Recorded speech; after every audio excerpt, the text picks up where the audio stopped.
Quite a moment in time. That was an American president who didn't like what he saw in Venezuela and has gone in and removed the sitting president. He spoke about what comes next. That's the key question in all of this. And he said the Americans are going to be running this country for the foreseeable future. The way he put it, we're going to run the country until we can do a safe, proper, and judicious transition. Presumably, Donald Trump will decide what judicious means in all of this. Calls himself the president of peace. Clearly, peace in Venezuela will be peace very much on his terms. And he spoke about boots on the ground. He was asked about that. How would Venezuela look in terms of America's involvement? His answer to that was, yeah, boots on the ground, we're not afraid of it. He didn't expand on what exactly that would mean in terms of a US military presence, but clearly oil in Venezuela is uppermost in his thoughts. He spoke at some length about how American companies would go in, much money would be made, he said, to the benefit of Venezuelans. But he did say, phrases like, we're going to do, spoke about we are going to do a lot of business in terms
Maduro will be involved in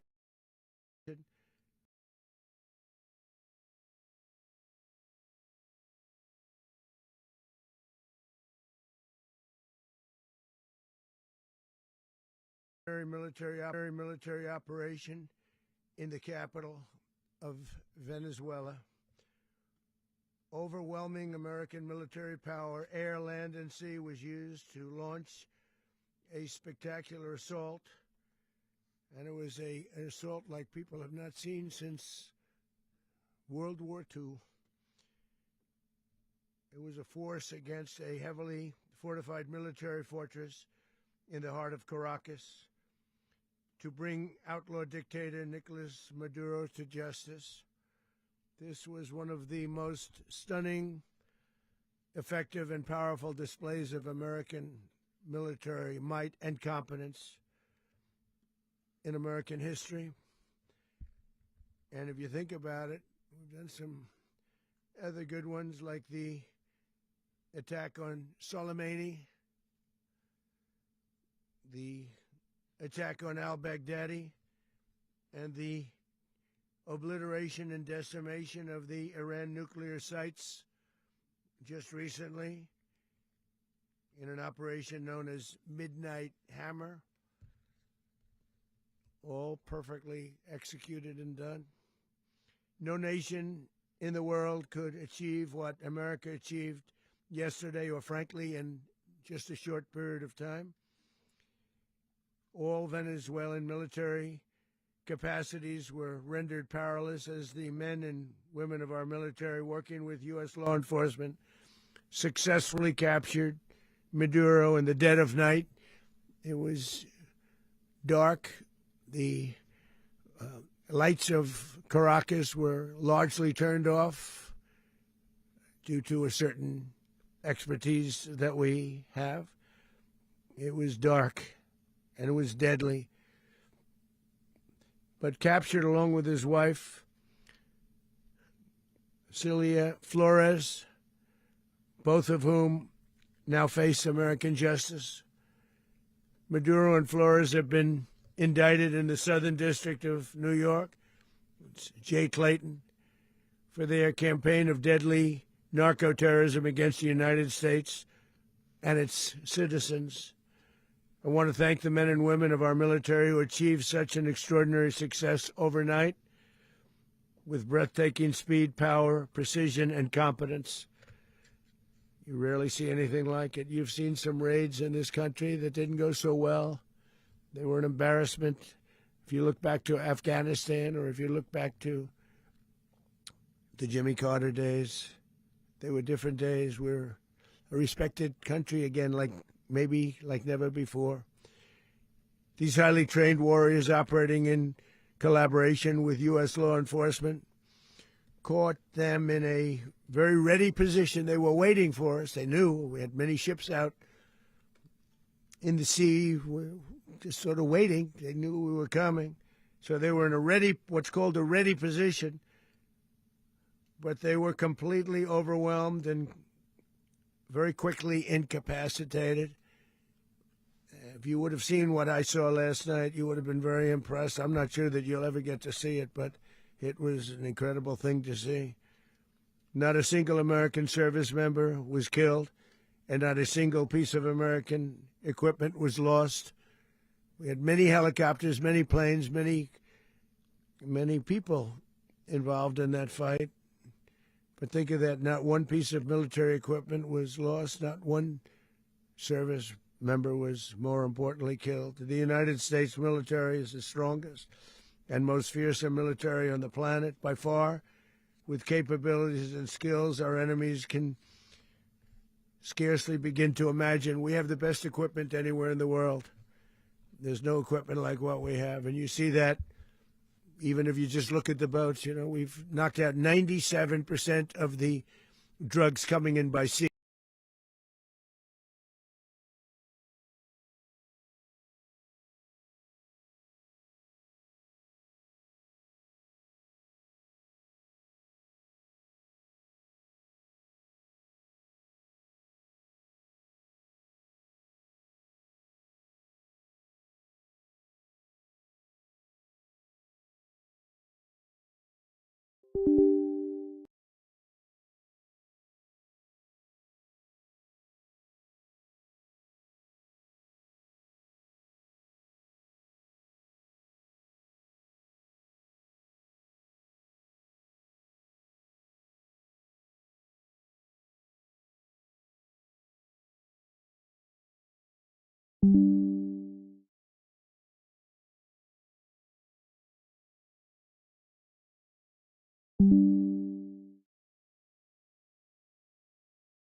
total bust for a long period of time.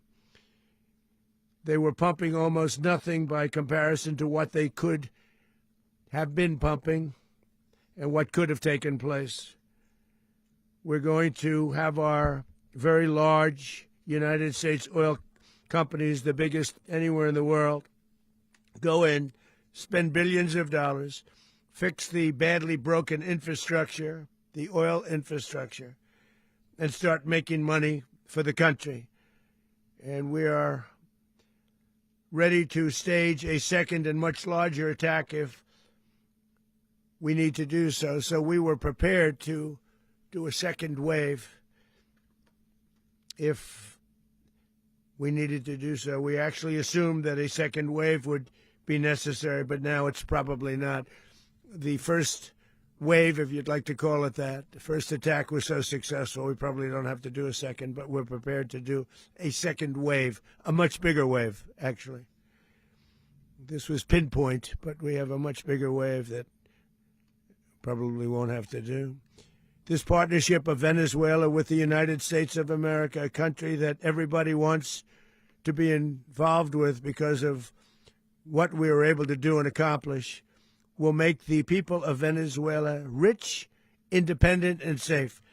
And it will also make the many, many people from Venezuela that are living in the United States extremely happy. They suffered. They suffered. So much was taken from them. They're not going to suffer anymore. The illegitimate dictator Maduro was the kingpin of a vast criminal network responsible for trafficking colossal amounts of deadly and illicit drugs into the United States. As alleged in the indictment, he personally oversaw the vicious cartel known as Cartel de las Solas, which flooded our nation with lethal poison, responsible for the deaths of countless Americans, the many, many Americans. Hundreds of thousands over the years of Americans died because of him. Maduro and his wife will soon face the full might of American justice and stand trial on American soil. Right now, they're on a ship they'll be heading to, ultimately, New York, and then a decision will be made, I assume, between New York and Miami or Florida. But we have people where the overwhelming evidence of their crimes will be presented in a court of law. And I've seen it. I've seen what we have. It's both horrible and breathtaking that something like this could have been allowed to take place.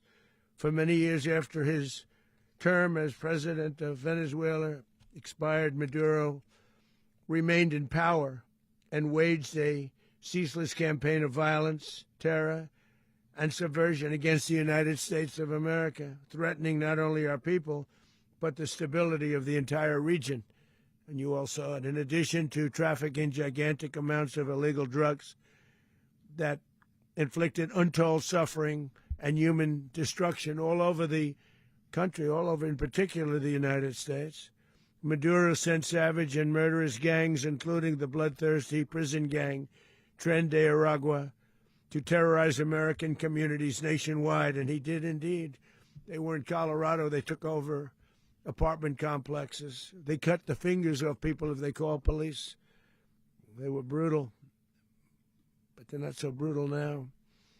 And I just have to congratulate our military, Pete and everybody, and our National Guard, because the job that they've done, whether it's in Washington, D.C., where we have a totally safe city, where it was one of the most unsafe cities anywhere in the world, frankly, and now we have no crime in Washington, D.C. We haven't had a killing. We had the terrorist attack a few weeks ago.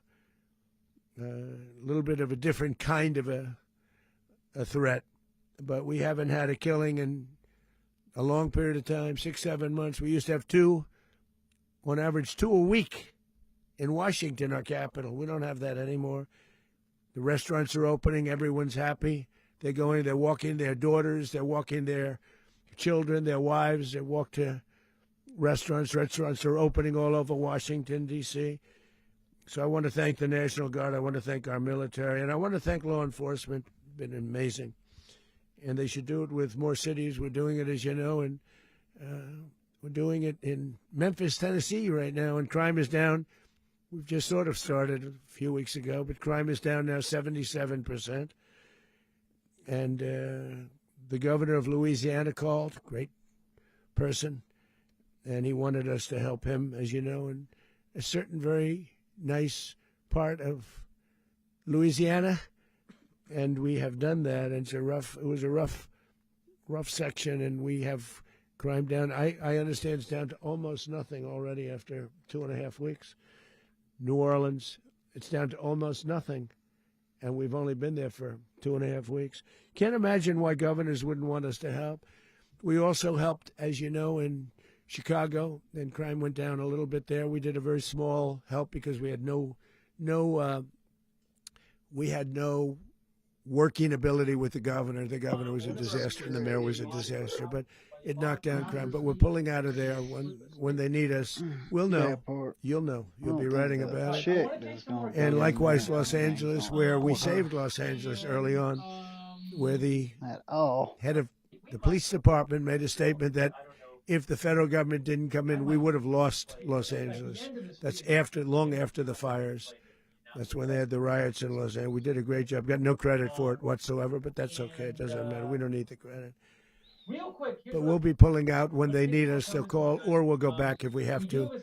We'll go back. But we did a great job in various cities.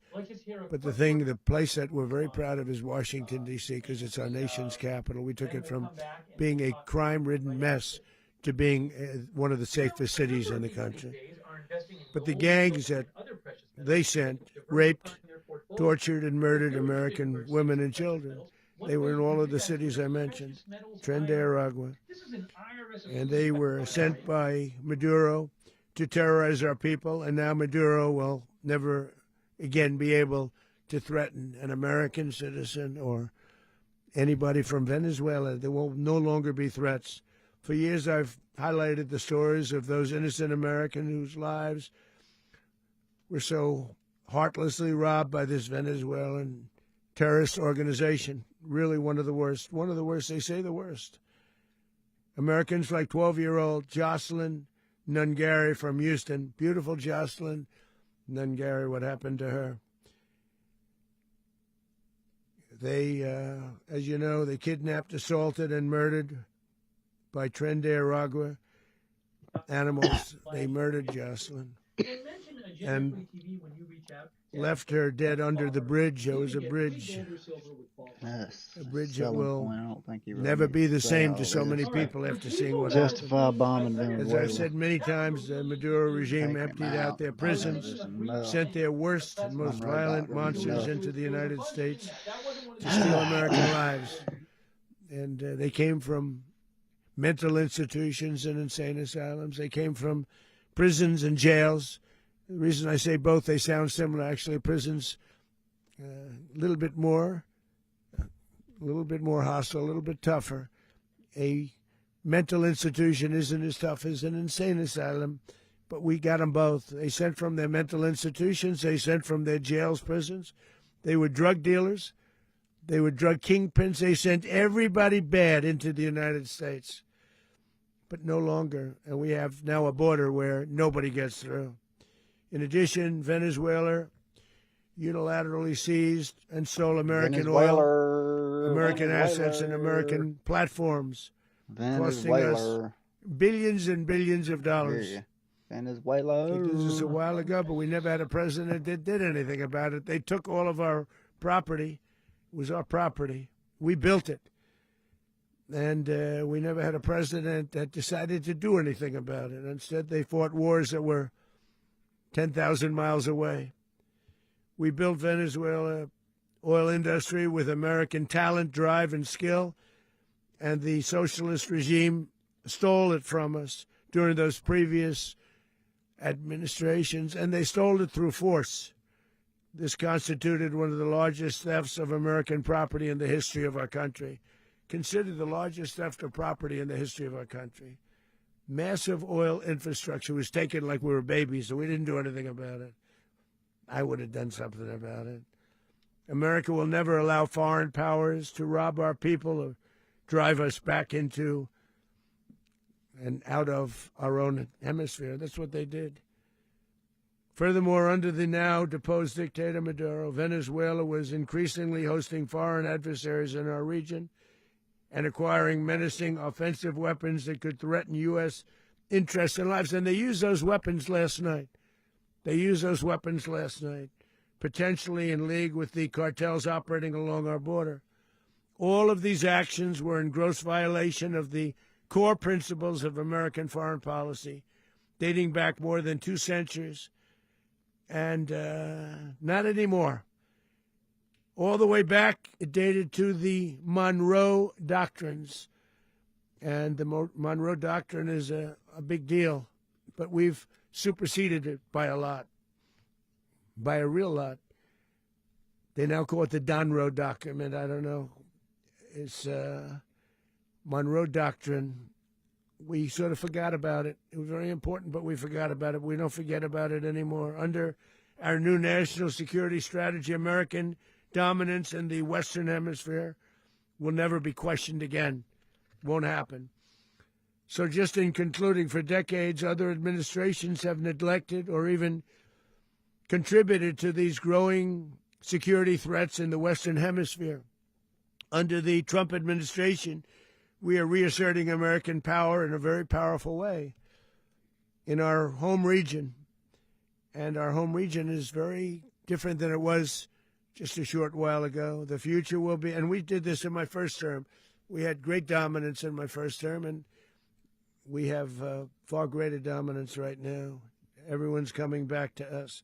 The future will be determined by the ability to protect commerce and territory and resources that are core to national security.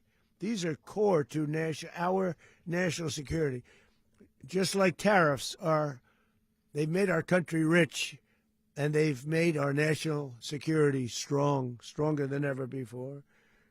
But these are the iron laws that have always determined global power, and we're going to keep it that way. We will secure our borders. We will stop the terrorists. We will crash the cartels, and we will defend our citizens against all threats, foreign and domestic. Other presidents may have lacked the courage or whatever to defend America, but I will never allow terrorists and criminals to operate with impunity against the United States. This extremely successful operation should serve as warning to anyone who would threaten American sovereignty or endanger American lives. Very importantly, the embargo on all Venezuelan oil remains in full effect. The American Armada remains poised in position, and the United States retains all military options until United States demands have been fully met and fully satisfied. All political and military figures in Venezuela should understand what happened to Maduro can happen to them, and it will happen to them if they aren't just fair, even to their people. The dictator and terrorist, Maduro, is finally gone, and Venezuela people are free. They're free again. It's been a long time for them, but they're free. America is a safer nation this morning. It's a prouder nation this morning because it didn't allow this horrible person and this country that was doing very bad things to us. It didn't allow it to happen. And the Western Hemisphere is right now a much safer place to be. So I want to thank everybody for being here. I want to thank General Raisin Kane. He's a fantastic man. I've worked with a lot of generals. I worked with some I didn't like. I worked with some I didn't respect. I worked with some that just weren't good. But this guy is fantastic. I watched last night one of the most precise attacks on sovereignty. I mean, it was an attack for justice. And I'm very proud of him, and I'm very proud of our Secretary of War, Pete Hegseth, who I'm going to ask to say a few words. Thank you very much.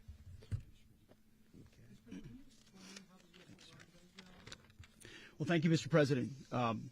Finally, a commander-in-chief the world respects and the American people deserve. And as the President said, words can barely capture the bravery and the power and the precision of this historic operation. A massive joint military and law enforcement raid flawlessly executed by the greatest Americans our country has to offer. American warriors are second to none, the best in the world and the best of our country. What all of us witnessed last night was sheer guts and grit, gallantry, and glory of the American warrior. I'm simply humbled by such men, and I tip my hat to our chairman, Dan Raisin Kane, and all those Americans who stood watch last night. Our warriors are the elite of America, and again, President Trump has your back. No other country on planet Earth, and it's not even close, could pull this kind of operation off. And no other president has ever shown this kind of leadership, courage, and resolve, the most powerful combination the world has ever seen. As the president said, our adversaries remain on notice. America can project our will anywhere, anytime. The coordination, the stealth, the lethality, the precision, the very long arm of American justice, all on full display in the middle of the night. Nicolas Maduro had his chance, just like Iran had their chance, until they didn't and until he didn't. He effed around, and he found out. President Trump is deadly serious about stopping the flow of gangs and violence to our country. Deadly serious about stopping the flow of drugs and poison to our people. Deadly serious about getting back the oil that was stolen from us. And deadly serious about reestablishing American deterrence and dominance in the Western Hemisphere. This is about the safety, security, freedom, and prosperity of the American people. This is America first. This is peace through strength. And the United States War Department is proud to help deliver it. Welcome to 2026. And under President Trump, America is back. I'd like to welcome now our chairman, Chairman Raisin Kane, to give a few more details about the operation. Mr. Chairman. Thank you, Mr. Secretary. Thank you, Mr. President, and good morning. Last night, on the order of the President of the United States and in support of a request from the Department of Justice, as the President said, the United States military conducted an apprehension mission in Caracas, Venezuela, to bring to justice two indicted persons, Nicolas and Cecilia Maduro. This operation, known as Operation Absolute Resolve, was discreet, precise, and conducted during the darkest hours of January 2nd and was the culmination of months of planning and rehearsal, an operation that, frankly, only the United States military could undertake. What I'd like to do this morning is talk to you through some of the preparation and the details without compromising any of our tactics, techniques, and procedures. There is always a chance that we'll be tasked to do this type of mission again. Our interagency work began months ago and built on decades of experience of integrating complex air, ground, space, and maritime operations. While the past 2 decades have honed the skills of our special operations forces, this particular mission required every component of our joint force, with soldiers, sailors, airmen, Marines, and Guardians working in unison with our intelligence agency partners and law enforcement teammates in an unprecedented operation. We leveraged our unmatched intelligence capabilities and our years of experience in hunting terrorists, and we could not have done this mission without the incredible work by various intelligence agencies, including the CIA, NSA, and NGA. We watched, we waited, we prepared, we remained patient and professional. This mission was meticulously planned, drawing lessons from decades of missions over the last many years, many missions over these last many years. This was an audacious operation that only the United States could do. It required the utmost of precision and integration within our joint force. And the word integration does not explain the sheer complexity of such a mission. An extraction so precise it involved more than 150 aircraft launching across the Western Hemisphere in close coordination, all coming together in time and place to layer effects for a single purpose: to get an interdiction force into downtown Caracas while maintaining the element of tactical surprise. Failure of one component of this well-oiled machine would have endangered the entire mission, and failure is never an option for America's joint force.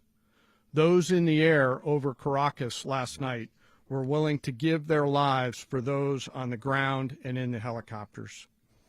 Let me talk a little bit about the preparation.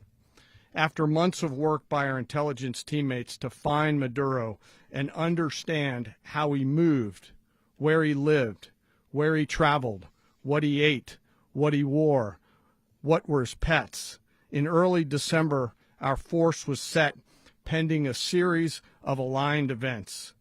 Key was choosing the right day to minimize the potential for civilian harm and maximize the element of surprise, and minimize the harm to the indicted personnel so, as the president said, they could be brought to justice. And as the president said earlier today, weather in Venezuela is always a factor this time of the year. And over the weeks through Christmas and New Year's, the men and women of the United States military sat ready, patiently waiting for the right triggers to be met and the president to order us into action. Last night, the weather broke just enough, clearing a path that only the most skilled aviators in the world could maneuver through. Ocean, mountain, low cloud ceilings. But when tasked with a mission, this organization does not quit. At 10:46 p.m. Eastern Time last night, the president ordered the United States military to move forward with this mission. He said to us, and we appreciated it, Mr. President, good luck and Godspeed. And those words were transmitted to the entire joint force. Over the course of the night, aircraft began launching from 20 different bases on land and sea across the Western Hemisphere. In total, more than 150 aircraft, bombers, fighters, intelligence, reconnaissance, surveillance, rotary wing were in the air last night. Thousands and thousands of hours of experience were airborne. Our youngest crew member was 20, and our oldest crew member was 49. And there's simply no match for American military might. As the night began, the helicopters took off with the extraction force, which included law enforcement officers, and began their flight into Venezuela at 100 feet above the water.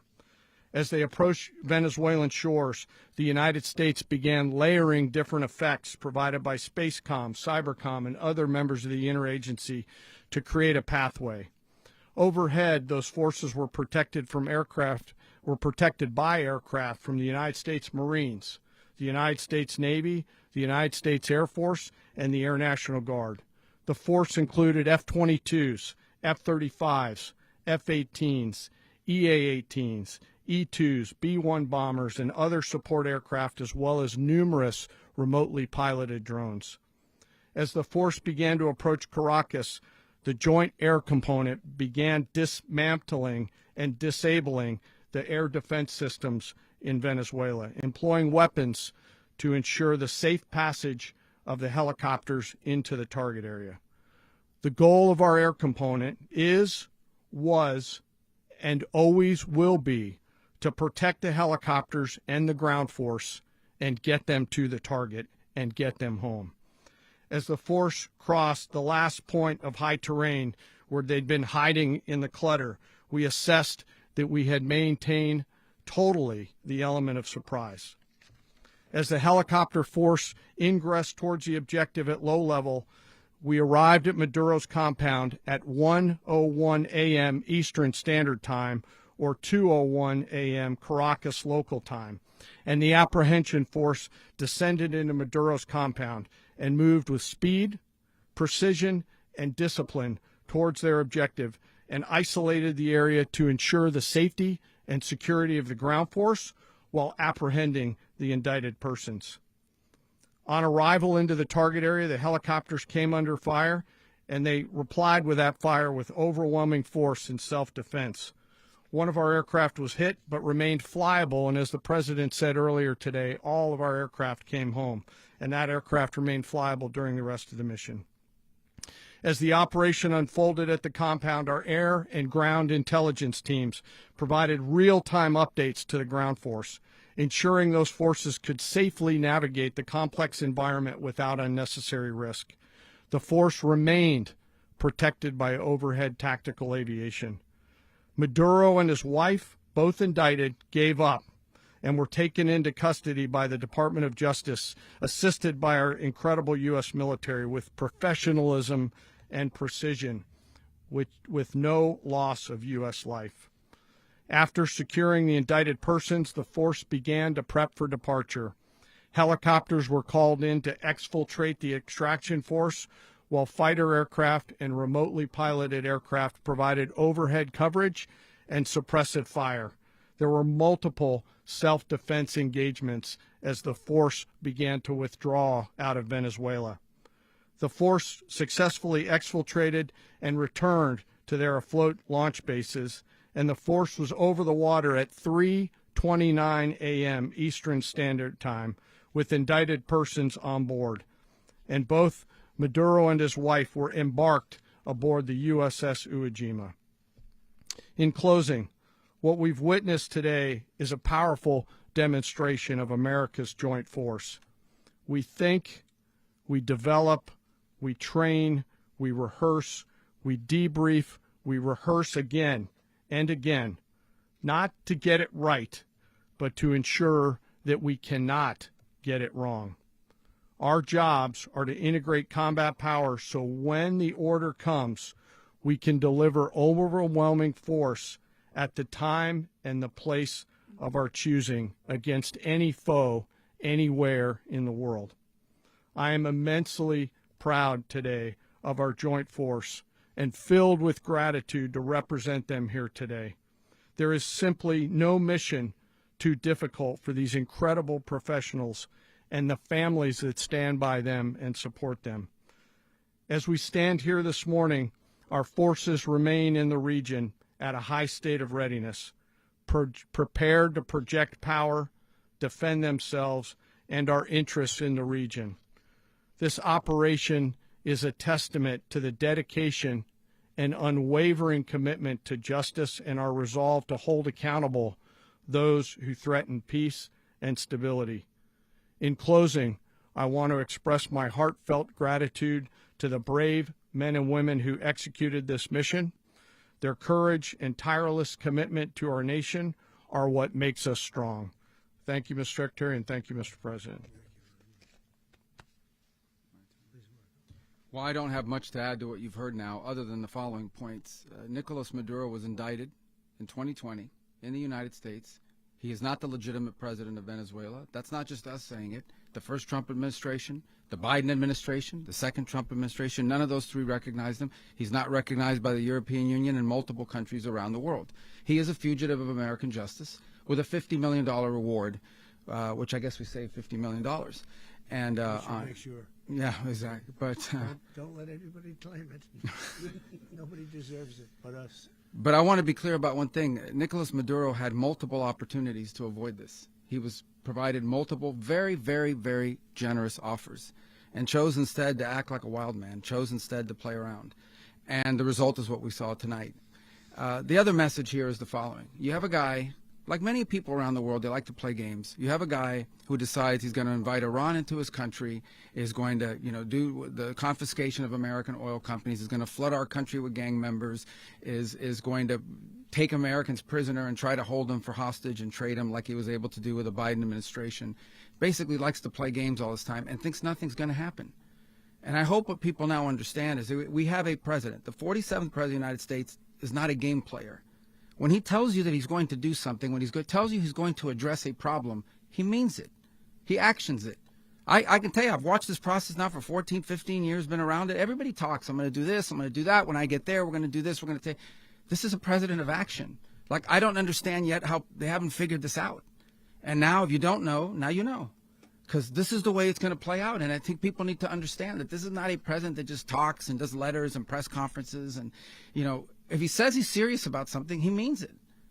And this is something that was a direct threat to the national interest of the United States, and the president addressed it.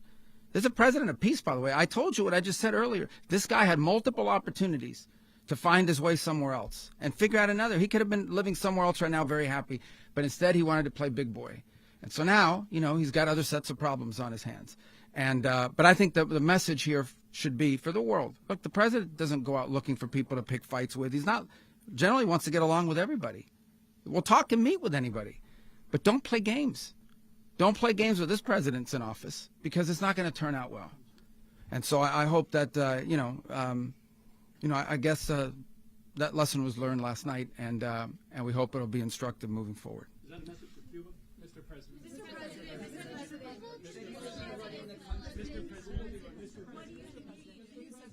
Please. Well, we're going to be running it with a group, and we're going to make sure it's run properly. We're going to rebuild the oil infrastructure, which will cost billions of dollars. It'll be paid for by the oil companies directly. They will be reimbursed for what they're doing, but that's going to be paid. And we're going to get the oil flowing the way it should be. As you know, it was just a minor flow. It was actually a minor flow for what they have. But we're going to run it properly, and we're going to make sure the people of Venezuela are taken care of. We're going to make sure the people that were forced out of Venezuela by this thug are also taken care of. President, does the U.S. running the country mean that U.S. troops will be on the ground? How will that work? Well, they always say boots on the ground. So we're not afraid of boots on the ground if we have to have. We had boots on the ground last night at a very high level, actually. We're not afraid of it. We don't mind saying it. But we're going to make sure that that country is run properly. We're not doing this in vain. This is a very dangerous attack. This is an attack that could have gone very, very badly. Could have gone very badly. We could have lost a lot of people last night. We could have lost a lot of dignity. We could have lost a lot of equipment. The equipment is less important, but we could have lost a lot. And we're going to make sure that this is proper. We're there now. We're ready to go again if we have to. We're going to run the country right. It's going to be run very judiciously, very fairly. It's going to make a lot of money. We're going to give money to the people. We're going to reimburse people that were taken advantage of. We're going to take care of everybody. It's very important. We couldn't let them get away with it. They stole our oil. We built that whole industry there, and they just took it over like we were nothing. And we had a president that decided not to do anything about it. So we did something about it. We're late, but we did something about it. Yeah, please. Mechanism by which you're going to run the country? Are you going to designate a U.S. official to coordinate? Yes, it's all being done right now. We're designating people. We're talking to people. We're designating various people, and we're going to let you know who those people are. Would run Venezuela? Well, it's largely going to be for a period of time the people that are standing right behind me. We're going to be running it. We're going to be bringing it back. It's a dead, I talk about a dead country. A year and a half ago, we were a dead country. Now we're the hottest country anywhere in the world. We're a country doing better than any country anywhere in the world. And it required leadership. Venezuela has a lot of bad people in there, a lot of bad people that shouldn't be leading. We're not going to take a chance that one of those people take over for Maduro. So you can look at, and others, we have fantastic people, including people in the military. So we're going to have a group of people running it until such time as it can be put back on track, make a lot of money for the people, and give people a great way of life, and also reimbursement for people in our country that were forced out of Venezuela.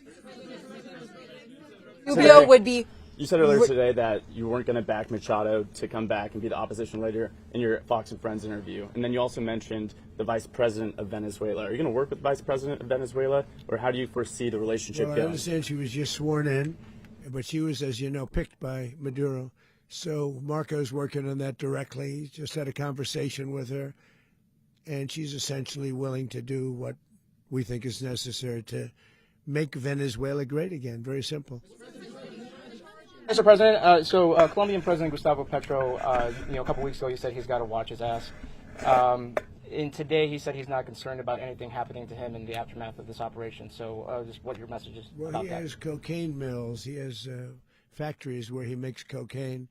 And, yeah, I think I stick by my first statement. He's making cocaine. They're sending it into the United States. So he does have to watch his ass.